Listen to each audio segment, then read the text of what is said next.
Anti Christ అంటే క్రీస్తు విరోధి, అంత్యక్రీస్తు కూడా అనొచ్చు. వాడు ఎప్పుడు బయలుపడతాడో తెలుసా? ఇప్పుడు జరుగుతున్నటువంటి ఇట్లాంటి యుద్ధంలోనే బయలుపడే అవకాశం ఉంది. రష్యా ఉక్రెయిన్తోనో లేకపోతే కెనడాతోనో లేదా ఇంకొక దేశాలతో కాదు. ఇప్పుడు జరుగుతున్నటువంటి యెరూషలేము యుద్ధ మూమెంట్లోనే క్రీస్తు విరోధి బయలుపడే అవకాశాలు ముమ్మరంగా ఉన్నాయి. మనం పొడి మాటలు చెప్పకూడదు, కానీ వాక్యానుసారమైనటువంటి వివరణే. 2 తెస్సలోనిక 2:3 మొదట భ్రష్టత్వం సంభవించి నాశన పాత్రుడుగు ఆ పాప పురుషుడు బయలుపడితేనే గాని ఆ దినము రాదు అని వాక్యం చెప్తుంది. మొదట భ్రష్టత్వం సంభవించి నాశన పాత్రుడుగు ఆ పాప పురుషుడు. నాశన పాత్రుడు ఎవరు? క్రీస్తు విరోధి. ఆ పాప పురుషుడు ఎవరు? యాంటీ క్రైస్ట్, క్రీస్తు విరోధి. ప్రభుత్వ ప్రియులారా, నేను మీ రెవరెండ్ డాక్టర్ రాజు కిల్లాడా. బాగున్నారా? మా బైబిల్ డాక్టర్స్ రీసెర్చ్ కాలేజ్ నుండి, నా కుటుంబం నుండి మీకు అందరికీ కూడా హృదయపూర్వక వందనాలు తెలియజేస్తున్నాను. ప్రియ దేవుని జనాంగమా, ఈ మధ్య కొండవీటి బాబురావు గారని ఒక ఆయన ఉన్నారు. ఆయన తన వీడియోస్ చేస్తున్నారు. ఆయన చాలామంది ఫాలోవర్స్ని కలిగి ఉన్నారు. అతడు ఏ వీడియో చేశాడటంటే ఈ మధ్య కాలంలో ఇతడే క్రీస్తు విరోధి అని చెప్పి, ఇతడే క్రీస్తు విరోధి అంటే ఆ క్రీస్తు విరోధిని చూపించి మాట్లాడాలి, అది దాని యొక్క అంశం. కానీ అతడు ఇతడే క్రీస్తు విరోధి అని చెప్పి ఎప్పుడు వస్తున్నాడట?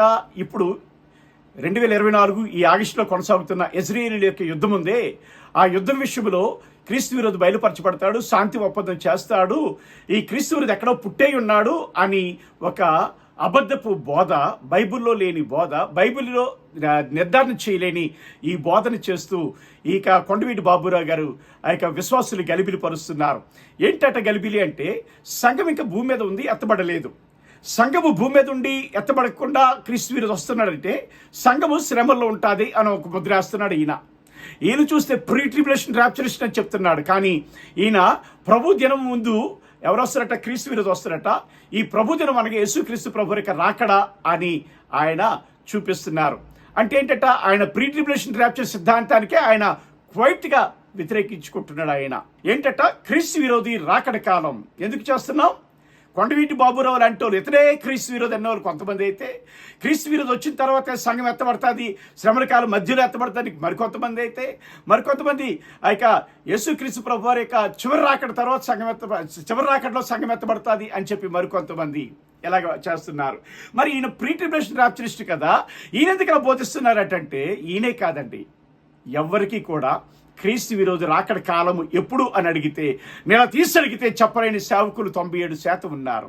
కానీ ఏదో ఆత్మీయ చెప్పుకెళ్ళిపోతున్నాం, ప్రసంగాలు చేసుకెళ్ళిపోతున్నాం అంటే కాదు, సంఘాన్ని సిద్ధపరచాలి, సత్యం చేత సిద్ధపరచాలి. కాబట్టి ప్రియ దేవుని జనాంగమా, ఈ గలిబిలికి కొండవీటి బాబురావు గారు మాత్రమే కాదు, ఇట్లాంటి వాళ్ళు పోస్ట్ ట్రిబ్యులేషన్ ర్యాప్చర్ వారు, మిడ్ ట్రిబ్యులేషన్ ర్యాప్చర్ వారు, దీనిలో మేము హీరోలు అనుకున్న వారు, వీళ్ళందరూ కూడా సంఘానికి గలిబిలే చూపిస్తున్నారు.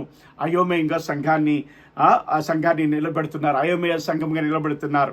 కనుక ఈ వీడియో అనేకులకు షేర్ చేయండి, అనేకమైన విశ్వాసం ఉన్నట్టు ఇక భ్రమలన్నీ తొలగించి సత్యంలోకి నడిపించండి. ఓకేనా? ఈ కొండవీటి బాబురావు గారు ఏమన్నారట అంటే, ఈయనకి ఇతనే క్రీస్తు విరోధి అంటున్నాడంటే, ఈయనకి క్రీస్తు విరోధి ఎప్పుడు వస్తాడో కాలం కూడా తెలియని బోధకుడు. ఇప్పుడు ఒక టైటిల్ అవ్వచ్చు మనం, ఏంటది? క్రీస్తు విరోధి రాకడ కాలం తెలియని బోధకులు. ఏంటండి? క్రీస్తు విరోధి రాకడ కాలం తెలియని బోధకులు అని మనం టైటిల్ అవ్వచ్చు ప్రియ దేవుని జనాంగమా. అయితే 2 వాక్యాధారాలు మాత్రమే బైబిల్లో ఉన్నాయి ఆధారంగా. ఈ 2 వాక్యాధారాలు కరెక్ట్గా మనం పరిశోధిస్తే ఏంటట? క్రీస్తు విరోధి రాకడ కాలం ఎప్పుడో అర్థమవుతుంది.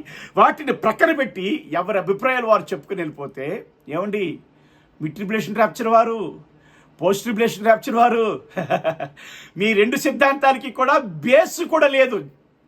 కావాలంటే డిబేట్కి రండి. పోస్ట్ ట్రిబ్యులేషన్ ర్యాప్చర్ బైబిల్లో లేదు, మిడ్ ట్రిబ్యులేషన్ ర్యాప్చర్ బేస్మెంట్ కూడా బైబిల్లో లేదు. కనుక మీకోసం కూడా కావాలంటే మీరు వీడియో చేయండి, దాని మీద నేను కౌంటర్ వీడియో చేస్తాను. ఓకేనా? ఓకే, సరే. ఈ సమయంలో క్రీస్తు విరోధి బయలుపరచబడి కాలము ఎప్పుడు అంటే 2 లేఖన భాగాలు మాత్రమే మనకు చూపిస్తున్నాయి బైబిల్ అంతట్లో కూడా. ఎప్పుడు వస్తాడట అంటే, దానియేలు గ్రంథం 9:26 ఉంది ఆ యొక్క మొదటిది. తర్వాత చూస్తే ప్రియమెట్ వలరా ఆ యొక్క తెస్సలోనికీయులకు రాసిన 2వ పత్రిక 2వ అధ్యాయము 7-8 వచనాల్లో మిగతాది ఉంది 10 వరకు కూడా చూసుకుంటే. ఈ 2 లేఖన భాగాల్ని కూడా కరెక్ట్గా అర్థం చేసుకోకపోతే క్రీస్తు విరోధి ఎప్పుడు వస్తాడో వాడి కాలం అనేది ఎవరికీ తెలియదు.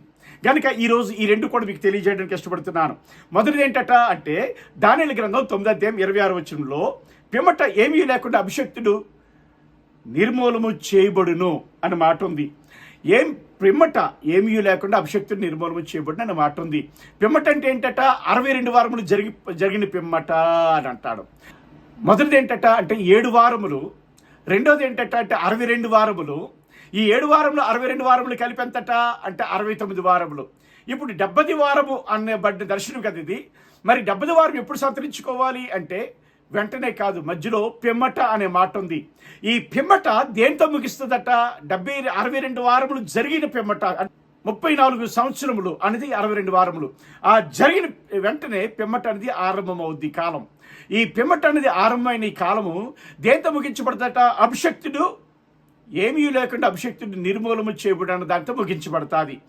ఏమీ లేకుండా అభిషక్తుడు నిర్మూలము చేయబడిన అంటే అర్థం ఏంటట అంటే అభిషక్తుడు యేసుక్రీస్తు ప్రభువారు ఏంటట ఏమీ లేకుండా నిర్మూలన చేయబడంటే కలువరి సిలువ మరణానికి అప్పచెప్తారు కాదది. ఏమీ లేకుండా అంటే ఆయన శరీరము ఎఫెసీయులకు రాసిన పత్రిక ఆ యొక్క 1వ అధ్యాయం అంతటి ప్రకారంగా చివరి వచనాల ప్రకారంగా చూసి 22-23 వచనాల ప్రకారంగా చూసినా లేకపోతే బైబిల్ ఉన్నట్టు విధానం ప్రకారం చూసినా ఆ యొక్క సంఘం ఎవరట అంటే యేసుక్రీస్తు ప్రభువారి యొక్క శరీరము. కనుక ఆయన శరీరము తీసివేయబడాలి, ఏమీ లేకుండా నిర్మూలన చేయబడాలి. తర్వాత ఆయన ఊపిరి అనబడిన పరిశుద్ధాత్ముడు నిర్మూలన చేయబడాలంటే తీసివేయబడాలి. నిర్మూలన అంటే ఆ దేవుని శక్తిని ఎవరు నిర్మూలన చేయలేరు. అక్కడ ఏముంది హిబ్రూ భాషలో అంటే కట్ ఆఫ్ అన్నది, డిసోలేషన్ అని రాయబడింది ఇంగ్లీష్లో. డిసోలేషన్ అంటే కట్ ఆఫ్ అంటే తీసివేయబడును, అంటే కింద నుంచి తీసివేయబడును అని మాట ఉంది. అంటే లేకపోతే పైకి ఎత్తబడినని అనుకోండి, మీ ఇష్టమే. కాబట్టి ఇప్పుడు చెప్పొచ్చేది ఏంటంటే ఏమీ లేకుండా అభిషక్తుడు నిర్మూలన చేయబడును అన్న సంఘటనతో పిమ్మట అన్నది ముగించబడుతుంది కాలము. పిమ్మట అంటే ఏంటంట? ఒక సెకండ్ కావచ్చు, ఒక రోజు కావచ్చు, ఒక నిమిషం కావచ్చు, ఒక గంట కావచ్చు, లేకపోతే ఒక సంవత్సరం కావచ్చు, లేకపోతే ఒక యుగం కావచ్చు, చెప్పలేము. ఇది ఎప్పుడుతో స్టార్ట్ అయిందట? 62 వారములు జరిగిన తర్వాత స్టార్ట్ అయింది, ఇంకా ఉంది. ఒకవేళ పిమ్మట వెంటనే 70 వారం వచ్చేయాలంటే ఎప్పటికీ యేసుప్రభువు పుట్టక మునిపే ఆ యొక్క దర్శనం నెరవేరిపోవాలి. కానీ అది కాదు. ఏంటండి? పిమ్మట అన్నదానిలో సంఘయుగం ఉంది. దానియేలు గ్రంథం 9:24 వచనాల్లో ఆ పిమ్మట్లో జరగవలసిన సంఘటనలన్నీ లిస్ట్ అవుట్ చేశాడు. అక్కడ చూడండి, మీరు చదువుకోండి. దానియేలు గ్రంథం 9:23-24 వచనాల్లో ఈ 70 వారములు విధింపబడిన దేనికి విధింపబడ్డదట అంటే ఈ పని చేయాలి, ఈ పని చేయాలి, ఈ పని జరగాలి, ఈ పని జరగాలి, ఈ పని జరగాలని కొన్ని లిస్ట్ ఇచ్చాడు దేవుడు. ఆ లిస్ట్ అంతా ఎప్పుడు జరిగిందట అంటే 69 వారముల్లో జరగలేదు. ఆ లిస్టు పిమ్మటలో జరిగింది. పిమ్మట అనే కాలములో జరిగింది. ఈ పిమ్మట అనే కాలము ఎప్పుడు ముగించబడతాదో అది ఆ సంఘటన కూడా ఏమి రాయబడ్డదట? ఏమీ లేకుండా అభిషక్తుడు నిర్మూలన చేయబడును అని ఫుల్ స్టాప్ ఉంది. ఆ తర్వాత రాయబడింది ఏంటంటే వచ్చినట్టి రాజు. వీడేం చేస్తాడట? వారం వరకు కూడా వడంబడికి పెట్టుకుంటాడట, నిబంధనలు స్థిరపరచుకుంటాడట వాడి నిబంధనను. కానీ అర్ధవారంకు అధికారంలోకి వచ్చి బలిని నైవేద్యం నిలిపేస్తాడట. అంటే మొదటి అర్ధవారం అంతా కూడా వీడు ఒప్పందాలతోనే సాగుతాడు. కాబట్టి ప్రిమేట్ వలరా వీడు అనగా ఈ వచ్చినట్టు రాజు అనగా క్రీస్తు విరోధి అనగా కొంతమంది అంత్యక్రీస్తు అంటారు. అంత్యక్రీస్తు అనకూడదండి, యాంటీ క్రీస్తు, క్రీస్తుకు విరోధి అంటాం. అంటే క్రీస్తు విరోధి. ఈ క్రీస్తు విరోధి ఎప్పుడు వస్తాడట? పిమ్మట అనే మాట ముగింపు అంటే ఏమీ లేకుండా అభిషక్తిని నిర్మూలన చేయబడును అంటే సంఘము ఎత్తబడును, పైకి తీసివేయబడును, పరిశుద్ధాత్ముడు తీసివేయబడును, ఆయన వాక్యము కూడా కంటికి కనబడుకున్న తీసివేయబడాలి. ఈ 3 ఏమీ లేకుండా అంటే ఆయన ఉనికి కానీ, ఆయన శ్వాస కానీ, ఆయన యొక్క జీవం కానీ, ఆయన తడి కూడా ఏమీ లేకుండా తీసివేయాలి. అంటే అర్థం ఏంటంటే అంటే ఇప్పుడు ఉదాహరణకి బెల్లం ఉంది. ఆ బెల్లం కొని ఒక టేబుల్ మీద పెట్టావు. ఆ టేబుల్ పెట్టినప్పుడు చీమలు చేరాయి, నీ వరకు చూసుకోలేదు, చీమలు చేరాయి. చీమలు చేసినప్పుడు ఆ బెల్లం తీసి ఇంకొక దగ్గర పెట్టావు అనుకోండి, అక్కడ కూడా చీమలు చేరుతాయి. కానీ ఇక్కడ ఉంటాయా చీమలు అంటే? ఇక్కడ కూడా ఉంటాయి, ఎందుకంటే చెమ్మ ఉంది. ఎప్పుడు చీమలు చేరకుండా ఉంటాయట అంటే ఏమీ లేకుండా తీసివేయాలి, అంటే తుడిచివేయాలి. బయట తుడిచిన గుడ్డతో పాటుగా తీసివేయబడాలి. అక్కడుండే ఆ బెల్లము, అక్కడ ఆ జిగురు లేకపోతే అంటిన ఆ చెమ్మ అనేది తీసివేయబడాలి. అలాగనే ఏమీ లేకుండా అభిషక్తి నిర్మూలం అంటే అర్థం ఏంటంటే ఆయన శరీరం అనబడిన సంఘము, ఆయన వారు అనబడిన ఆయన రక్త సంబంధీకులు అంటే ఆ యొక్క విశ్వాసులు క్రైస్తవులు అనబడిన వీరు తీసివేయబడాలి అన్నది అక్కడ కనబడుతుంది. కాబట్టి ఎప్పుడు ఆ ధర్మ విరోధి వస్తారట, సంఘము ఎప్పుడైతే తీసివేయబడుతుందో భూమి మీద నుండి, ఆకాశమండలం నుండి యేసుక్రీస్తు ప్రభువు వచ్చి ఆయన తన స్వరముతో బోరవుది ఆయన పిలిచినప్పుడు సంఘము తీసుకొని పోబడతాది. అప్పుడు ఈ భూమి మీద క్రీస్తు విరోధి బయలుపరచబడతాడు. అప్పుడు ఇద్దరు హతసాక్షులు బయలుపరచబడతారు. ఇద్దరు హతసాక్షులు బయలుపరచబడతారు. ఏమండి, కాబట్టి ఈ వాక్యం ప్రకారం ఏంటంటే అభిషక్తుడు ఏమీ లేకుండా నిర్మూలన చేయబడిన తరువాతనే క్రీస్తు విరోధి వస్తాడు అనేది ఈ వాక్యం యొక్క నిర్ధారణ. ఈ వాక్యం నుండి 70 వారం గురించి దాన్ని డిబేట్లో చేద్దాం. కానీ ఇప్పుడు ఏంటంటే క్రీస్తు విరోధ విషయంలో మాట్లాడుతున్నాం. ఆ తర్వాత ఏంటట అంటే 2వ వాక్యాధారం చూడండి. 2వ వాక్యాధారం తెస్సలోనికీయులకు రాసిన 2వ పత్రిక 2:7 వచనంలో ఏముందట అంటే, అడ్డగించుచున్నవాడు మన మధ్య నుండి తీసివేయబడి వారికి అడ్డగించును, అప్పుడు ఆ ధర్మ విరోధి బయలుపరచబడును. ఎప్పుడు? ఎవరు అడ్డగించున్నారు? దేన్ని అడ్డగించున్నారు? మర్మము, ఒక మర్మం ఉంది రహస్యంగా. ఆ క్రియ, దాని క్రియ ఇప్పటికే ఆ మర్మం యొక్క క్రియ చేస్తుంది. ఆ మర్మం దాని ఉనికి రాకుండా పరిశుద్ధాత్మను అడ్డగిస్తున్నాడు. గనుక ఈ పరిశుద్ధాత్మ అంటే అడ్డగించేవాడు మన మధ్య నుండి తీసివేయబడి వారికే అడ్డగించును, అప్పుడు ఆ ధర్మ విరోధి. అంటే పరిశుద్ధాత్ముడు ఎప్పుడైతే తీసివేయబడతాడో, పైకి తీసుకొని పోబడతాడో, ఎప్పుడైతే డిసోలేట్ చేయబడతాడో ఈ భూమి మీద నుండి, ఎప్పుడైతే ఏమంటారు టేక్ ఆఫ్ అయితే మీదకి కొనుకోబడతాడో, అప్పుడు మాత్రమే ఆ ధర్మ విరోధి బయలుపరచబడునని ఈ వాక్యములో ఉంది. ఎప్పుడు ధర్మ విరోధి ధర్మ విరోధ సంబంధమైన క్రియ ఇప్పటికే క్రియ చేయించున్నది, మర్మం ఇప్పటికే క్రియ చేయించున్నది. అడ్డగించేవాడు మన మధ్య నుండి తీసివేయబడి వారికి అడ్డగించున్నాడు. ఎప్పుడైతే తీసివేయబడతాడో అప్పుడు ఆ ధర్మ విరోధి అన్నమాట. 2వ లేఖన భాగం ఏంటండి? మొదటిది దానియేలు గ్రంథం 9:26 వచనంలో పిమ్మట ఏమీ లేకుండా అభిషక్తుడు నిర్మూలన చేయబడిను. అంటే తన సంఘం తీసివేయబడాలి, ఆయన శరీరము తీసివేయబడాలి ఏమీ లేకుండా. ఈ తెస్సలోనికీయులకు రాసిన పత్రిక ప్రకారంగా చూస్తే 2వ పత్రిక 2:7-8 వచనాల ప్రకారంగా చూస్తే ఆయన ఊపిరి తీసివేయబడాలి. ఇవి తీసివేయబడిన తరువాతే ధర్మ విరోధి బయలుపరచబడతాడు అన్నది ఇక్కడ ఉంది. గనుక సంఘం ఎత్తబడిన తరువాతే ఈ భూమి మీదకి క్రీస్తు విరోధి వస్తాడు. కానీ ఈ కొండవీటి బాబురావు గారు చెప్పినట్లుగానో, లేకపోతే అద్దంకి రంజితోఫిరి గారు చెప్పినట్లుగానో, లేకపోతే పిడి సుందరరావు గారు చెప్పినట్లుగానో, లేకపోతే ఇటువంటి మిడ్ ట్రిబ్యులేషన్ పోస్ట్ ట్రిబ్యులేషన్ వాళ్ళు చెప్పినట్లుగానో జరగదు. ఇంకొక ఆయన అంటాడు, ఎడ్వర్డ్ విలియమ్స్ గారు ఏమంటారు తెలుసా? పోస్ట్ ట్రిబ్యులేషను, మిడ్ ట్రిబ్యులేషను, ప్రీ ట్రిబ్యులేషను 3 ఒకేసారి ఒకే కాలంలో జరిగితే నీకే నష్టమా అంటాడు. కనబడదు. ఏమండి, నష్టమా అంటాడు ఈయన. కాబట్టి ప్రియ దేవుని జనాంగమా, ఈ 2 వచనాలు ఏది? దానియేలు గ్రంథం 9:26 వచనము, తెస్సలోనికీయులకు రాసిన పత్రిక 2వ పత్రిక 2:7-8 వచనాలు. ఈ 2 వచనాలు కాదనేది, దీన్ని తలతన్నే వచనాలు ఏముంటే చూపించండి, లేకపోతే మాత్రం ఊరకనే ఉండండి. అయితే ఇప్పుడు ఈ విషయంలో ఒక మాట మీకు బయలుపరచడానికి ఇష్టపడుతున్నాను. ఏంటంటే ఈ భూమి మీద వాడి కాలము అంటే క్రీస్తు విరోధి యొక్క కాలములు ఏంటో చూద్దాం భూమి మీద. ఇది మాత్రం ఎక్స్ట్రా చెప్తున్నాను. మనకి వచ్చిన నిర్ధారణ ఏంటంటే సంఘం ఎత్తబడకుండానే క్రీస్తు విరోధి బయలుపరచబడ్డాడు. పరిశుద్ధాత్ముడు ఎత్తబడకుండానే క్రీస్తు విరోధి బయలుపరచబడ్డాడు. గనుక కొండవీటి బాబురావు లాంటోళ్ళు ఇతనే క్రీస్తు విరోధి అని చెప్తే మీరు నమ్మకండి. ఏ డౌట్ ఉండా నాకు ఫోన్ చేయండి, నా సెమినార్లు పెట్టుకోండి, మీటింగ్స్ పెట్టండి, పబ్లిక్ మీటింగ్స్ పెడతారా, హీలింగ్ మినిస్ట్రీ పెడతారా, మీ ఇష్టం, what ever it may be. ఏది పెట్టినా రెవరెండ్ డాక్టర్ రాజుకెళ్ళాడా ఫ్యామిలీ రెడీగా ఉంది దేవుని కొరకు వాడబడటానికి. Thank you. కనుక ఇక ఎక్స్ట్రా మీకు చెప్పాల్సింది ఏంటంటే ఒక మర్మం, ఈ భూమి మీద క్రీస్తు విరోధి గాడి యొక్క కాలము ఎంత అంటే 70 వారంలో మొదటి అర్ధవారం అంతా, అంటే 3.5 సంవత్సరాలు. ఎప్పుడైతే ఏమీ లేకుండా అభిషక్తుడు నిర్మూలన చేయబడతాడో, సంఘం ఎత్తబడితే అక్కడ బయలుపరచబడిన వాడై వారం వరకు కూడా నిబంధన స్థిరపరుస్తాడట దానియేలు గ్రంథంలో ఉంది. కాబట్టి ఏంటి ఇక్కడ చెప్పొచ్చింది ఏంటంటే అక్కడ నుండి వారం వరకు కూడా, అంటే వారం అంటే సంవత్సరంగా పెట్టుకుంటే 7 రోజులు 7 సంవత్సరాలు, వారం వరకు నిబంధన స్థిరపరచుకుంటాడట ప్రపంచపు ఆ యొక్క ప్రధానులతోనూ లేకపోతే ప్రపంచపు అధికారులతోనూ. ఆ తర్వాత చూస్తే రెండోది ఏంటంటే వారం వరకు అంటే వాడు మొదట వస్తాడు, వారం ఆరంభంలోనే ఉంటాడు, వాడితోనే వారం స్టార్ట్ అవుద్ది అనేది ఒక నినాదం. వీడేంటట అది మొదటి 3.5 సంవత్సరాలు మొదట్లోనే వస్తాడు, మొదటి 3.5 సంవత్సరాల ఆరంభము వీడితోనే ఆరంభం అవుద్ది అని తెలుసుకోండి.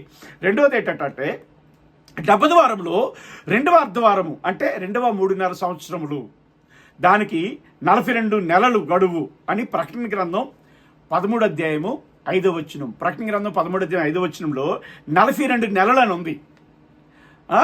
తర్వాత చూస్తే దానియేలు గ్రంథం 7వ అధ్యాయం 25వ వచనంలో కూడా ప్రిమేట్ వలన కాలములు అర్ధకాలం అని ఉంది. కాలము అంటే సంవత్సరం, కాలములు అంటే 2 సంవత్సరాలు, అర్ధకాలము అంటే అర సంవత్సరం. అది తర్జుమాలో, హీబ్రూ తర్జుమాలో కనబడుతుంది. గనుక ఈ మాట ప్రకారం చూస్తే వాడుకుంటే అధికారం అంటే వాడు అధికారం చేసే కాలం ఎంత? 7 సంవత్సరాలు కాదండి. ఎప్పుడైతే వాడికి అధికారం వస్తుందో దానియేలు గ్రంథం 9వ అధ్యాయం 26, 27, 28 వచనాల ప్రకారం చూస్తే వాడు అర్ధవారంకు బలిని నైవేద్యం నిలిపేస్తాడట. అంటే అప్పుడు అధికారం వస్తుంది తప్ప అర్ధవారం వరకు అధికారం రాదు. అర్ధవారం అంటే ఎన్ని నెలలు? 42 నెలలు అంటే 3.5 సంవత్సరాలు. ఏమండి, సోలార్ క్యాలెండర్ కాదు, ఏమండి యూదుల క్యాలెండర్ కాదు, బైబుల్ క్యాలెండర్ లెక్క ప్రకారంగా 1260 దినములంటే అర్ధవారము, 42 నెలలంటే అర్ధవారం, నెలకి 30 రోజులు బైబిల్ క్యాలెండర్, 30 ఇంటూ ప్రిమిట్ వలన 42 లెక్కేయండి, ఏంటట 1260 దినములు వస్తుంది. కాబట్టి చెప్పొచ్చేది ఏంటంటే ఇక్కడ క్రీస్తు రెండోదిగా చూసాం మనం, ఏంటట క్రీస్తు విరోధికి 2వ అర్ధవారంలో వాడికి అధికారం ఉంటుంది. ఎందుకట? అర్ధవారమునకు బలిని నైవేద్యం నిలిపేస్తాడు అని మాట ఉంది. అదే మాట ఆ యొక్క దానియేలు గ్రంథం 12వ అధ్యాయం 11, 12 వచనాలు కూడా ఉంటుంది. అండి మొదలుకొని అంటాడు అక్కడి నుంచి, బలిని నైవేద్యం నిలిపిపోయినది మొదలుకొని ఇన్ని దినములని రాయబడి ఉంటుంది అక్కడ. కాబట్టి ఈ 2 వచనాల ప్రకారంగా. మూడోది ఏంటంటే 70వ వారములో 2వ అర్ధవారము ముగిసిన తర్వాత 75 దినములు వారికి పెంచబడుతుంది. ఇందులో 30 దినములకు హేమైన దానిని నిలబెడతాడు. దానియేలు గ్రంథం 12వ అధ్యాయం 11 వచనం ఏంటండి, ఈ 70వ వారము ముగిసిన తర్వాత అంటే చివరి 7 సంవత్సరాలు కాలము ముగిసిన తర్వాత, అంటే వాడి అధికారం కూడా ముగిసిన తర్వాత వాడు ఎక్స్ట్రా పెట్టుకొని వాడికి దేవుడు అనుమతిస్తాడు. ఏంటట? 75 దినములు అనుమతిస్తాడు. ఆ 75 దినముల్లో ఈక 7 సంవత్సరాలు దాటి ఒక 30 రోజులు 35 దినములకు ఏం చేస్తాడట? హేయమైన దానిని, నిషిద్ధమైన దాన్ని, హేయమైన దాన్ని దేవాలయపు బలిపీఠాల దగ్గర నిలబెడతాడు. అది ముస్లిం దేవాలయమా, క్రైస్తవ దేవాలయమా, హిందూ దేవాలయం కాదు, యూదుల దేవాలయం కాదు, మొత్తం అన్ని దేవాలయాలు నిలబెడతాడు. చివరికి ఐగుప్తుని కూడా విడిచిపెట్టలేదు. దాన్ని గ్రంథం 11వ అధ్యాయంలో ఉంటుంది. ఏమంటే ఎక్కడ దేన్ని విడిచిపెట్టడం? తిరగబడితే అన్యులు కూడా వధించబడతారు. ఆ సమయంలో వారికి కూడా శ్రమే. తర్వాత చూస్తే వాడికి దేవుడు నిర్ణయించిన కాలము 70వ వారం అయితే, 4వదిగా దేవుడు వాడికి నిర్ణయించిన కాలం 70వ వారం అయితే, దేవుడు వాడికి ఎక్స్ట్రా అనుమతి ఇచ్చిన కాలము 75 దినములు. అందుకే 1335 దినములు తాలుకొని అని మాట దానియేలు గ్రంథం ఆ యొక్క 12వ అధ్యాయము చివరి వచనంలో ఉంటుంది. ప్రియ దేవుని జనాంగమా, కాబట్టి ఆ యొక్క సంఘము ఎత్తబడిన తర్వాతే, సంఘము భూమి మీద నుండి తీసివేయబడిన తర్వాతే క్రీస్తు విరోధి బయలుపరచబడతాడు. ఈ 2 లేఖన ఆధారాలు బట్టి. అంతేగాని సగం తీసివేయబడకుండా క్రీస్తు విరోధి బయలుపరచబడతాడు అనేది ఎక్కడ కూడా లేదు. ఈ 2 లేఖన భాగాలు కొట్టివేసే దమ్ము కానీ, కొట్టివేసే లేఖనాలు కానీ మీ దగ్గర ఉంటే చూపించండి. లేవు కూడా, మీరు చూపించలేరు కూడా. గనుక ఇతడే క్రీస్తు విరోధి అని చెప్పిన కొండవీటి బాబురావు గారి యొక్క బోధ తప్పు. క్రైస్తవ సంఘాలని గలిబిలు చేస్తున్నారు ఆయన. కనుక ఏమండి, ఎవరో చెప్పిన దాని మీద పరిశోధన ఇక చదువుకి వెళ్ళిపోకండి. టీవీలో, వీడియోలో, యూట్యూబ్ వీడియోలో ఏం చేయాలట? మీరుగా పరిశోధన చేసి దానిని వ్యక్తీకరించి దాని సారాన్ని చెప్పండి వీడియోలో. అప్పుడే మీకు ఆశీర్వాదం. మనుషులు మెప్పు కరెక్టే, మీకు 1000 మంది ఫాలోవర్స్ ఉన్నారు, ఇది మనుషులు మెప్పే. కానీ దేవుడు మెచ్చుకునేది ఏంటట? మీరుగా స్వయంగా పరిశోధన చేసి నిర్ధారణ చేసుకున్న నిర్ధారణ బయటికి చెప్పాలి తప్ప ఎక్కడో రాయబడింది మాత్రం చదువుకొని వెళ్ళకండి దయచేసి. కాబట్టి కొండవీటి బాబురావు గారు దేవుని వాక్యము చదివి నేర్చుకోండి. అప్పుడు మీరు నేర్చుకున్న దానిని చెప్పండి. ఎవరో చెప్పిన దాన్ని వీడియోలో చెప్పకండి. ఇతనే క్రీస్తు విరోధి అని, అది కూడా ఇజ్రాయేలీలు యుద్ధం చేస్తున్నారు, ఇప్పుడు బయలుపరచబడతాడని చెప్పే మీ మాట తప్పు. ఇది మీకు కౌంటర్ వీడియోగా చేస్తున్నాను, ఏమనుకోకండి. దేవుడు మనదన్ని సమాధానంతో నింపి నడిపించును గాక. ఆమేన్.